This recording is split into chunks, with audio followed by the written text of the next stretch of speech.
I'd like to share with you something today that always resonates really well when I deliver it on my leadership programs. And that's around the idea that you don't have to make immediate, massive changes overnight to see long-term impact. So I've got an exercise for you to do.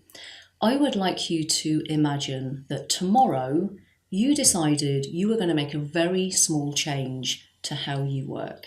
So this small change could be you decide you're going to spend the first 15 minutes of your day talking to your team rather than checking your email straight away.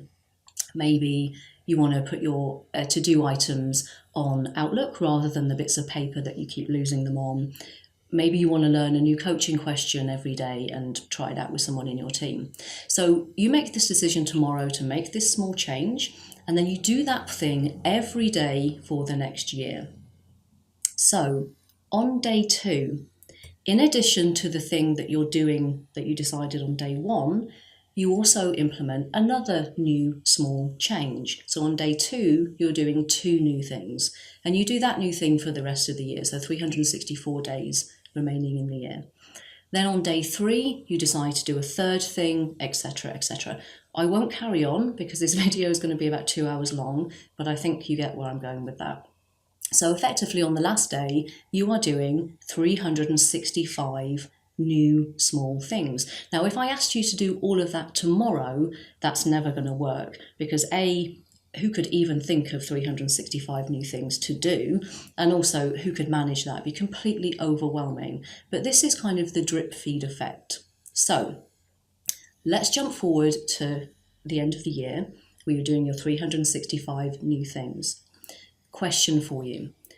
In order for the cumulative effect of all of those small changes to add up to 100% a year from now, how small as a percentage do each of those small changes need to be? So when I ask this in my training programs, I normally get a wild variety of answers. It's 1%, it's 0.3%, it's whatever. So it's not as straightforward a calculation as you might think, but the point here is just getting the concept. It's not a maths exercise. So the answer, it might surprise you to learn that those incremental changes only have to be 0.002% to add up to 100% a year from now. So my question of leadership for you today is, what is your 0.002% today?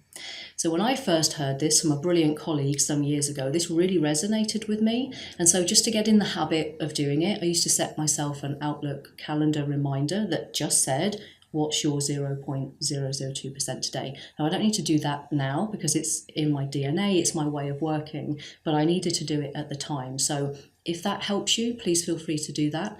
I look forward to getting your comments, and I hope this has been useful.